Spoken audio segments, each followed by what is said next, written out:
Hey guys, Mixed Media Girl here. So I'm using these MDF coaster pieces that I got from Michaels, and I just want to start by defining what is a clean pour versus a dirty pour. A clean pour is when you pour the paint individually onto your surface, and a dirty pour is simply when you put it in a cup first. The first technique we're going to start with is a clean pour technique called a puddle pour. So we're going to start by just pouring little puddles right in the middle here.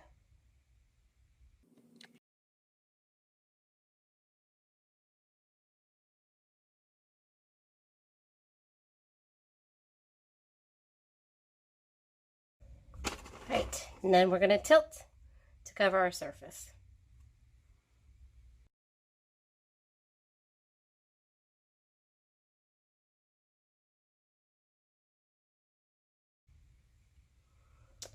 And that is all there is to that technique. Our next technique is going to be the flip cup. It is one of the most commonly done techniques in acrylic pouring, and this is a dirty pour technique. So for this, we're going to start by filling up our cup with any colors that we desire.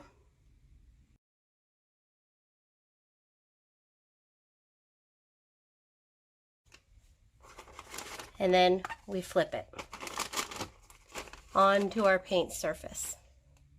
Let it sit for just a minute and go ahead and pull it off. And once again, we're going to go ahead and tilt it a bit. And that is the flip cup. Our next technique is called a dip, and we're going to take our surface and simply dip it into some excess paint. This is a great technique for making jewelry as well with some leftover paint. You can take your glass pieces and simply dip them. You may have to dip repeatedly to cover all the spots, or you can just fill in spots as you desire like that. And there you go. Very, very simple technique utilizing your leftover paint. Our next technique is my personal favorite. It is called a tree ring pour. We're going to use this same cup again, and it is also a dirty pour technique. So you want to layer your colors into your cup.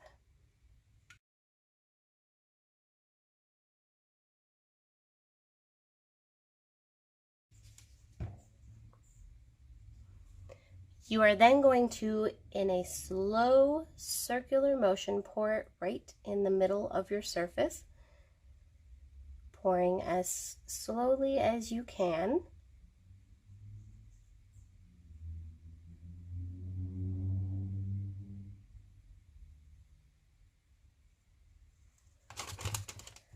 The slower and more deliberate that you pour, the better your rings will be. You can then once again tilt it to cover it as you desire.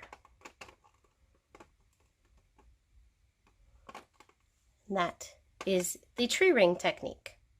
Our next technique is the balloon smash. Now there are a few ways you can do this. One is to pour paint onto your surface and then use the balloon to smash certain points. Another way is to take paint off of another place and use that to add it to your surface. Since I have this leftover paint from my previous pour, I'm going to go ahead and do that method. It's very simple. We're going to just lightly kiss down, and it gives you a bit of a flower effect. This is great for making any kind of floral paintings. And I've also seen people do some really cool galactic paintings with this technique. That is the balloon smash. Our next technique is the funnel pour, where we're going to use the funnel to apply the paint to our surface. This is yet again another dirty pour. We're going to utilize the same cup. Just going to add a little more paint to it.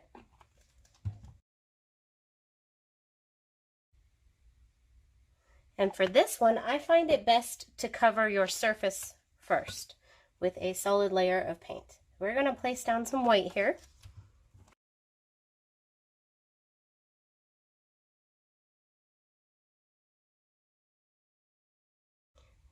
We're then going to place our funnel directly against the surface into the paint, and we're going to go ahead and fill it up with the paint.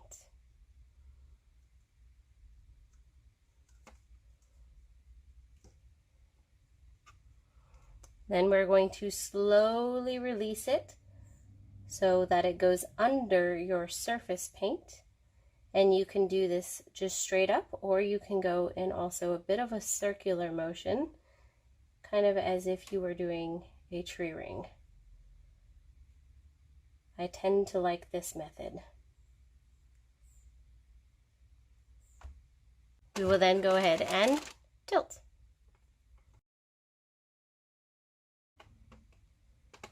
And that is the funnel pour. Next is a colander or sink strainer or drainer pour. And we're going to use the sink strainer here. This is also a dirty pour technique.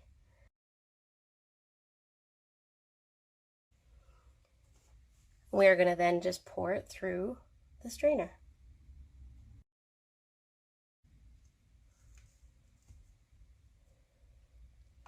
We let it seep out,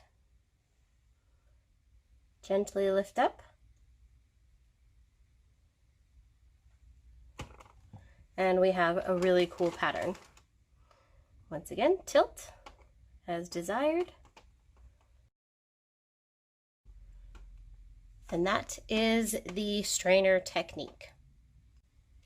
Our next technique is also a clean pour technique called a swipe.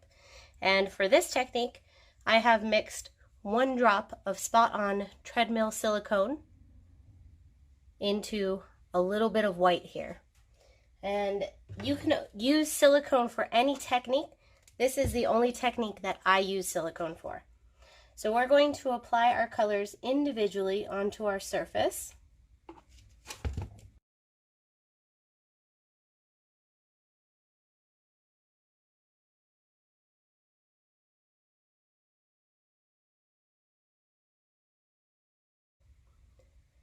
Now you can swipe just like this. However, I am going to add a little bit of this white to one side here. This is the most common swiping technique. You will then take any form of swiping tool. This is one that I commonly use. It is just a paint guide. This is a 12-inch paint guide. And gently, without pushing down, pull your swipe color across your surface.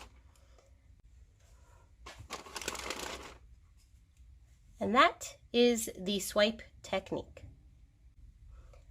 Our next technique is called the kiss technique. It is also a dirty pour, and generally speaking, you want to take colors that won't mix together too much. So on this side, this is the cup I've been using. I already have some dark. I'm going to add a little more black. And this side will be my dark side, and this side will be my light side. In here, I'm just going to do blues and white.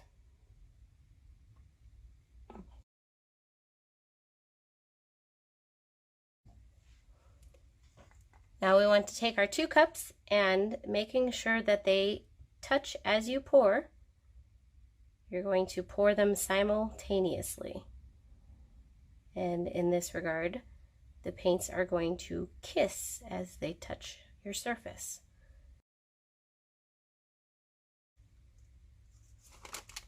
As you can see, we have dark on one side, light on another side, and it gives you the same effect as the tree ring, but just slightly different.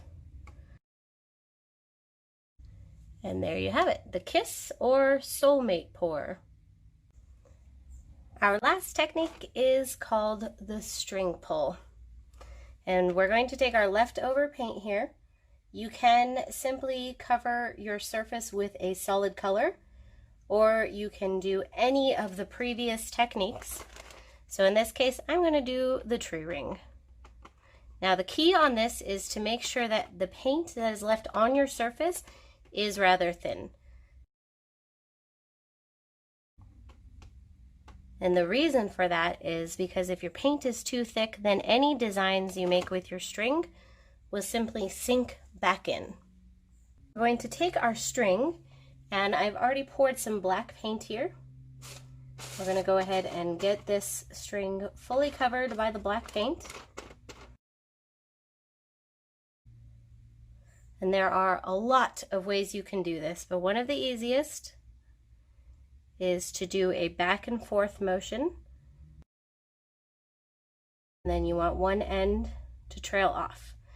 Then, without pulling up, you're going to pull straight towards you with the string,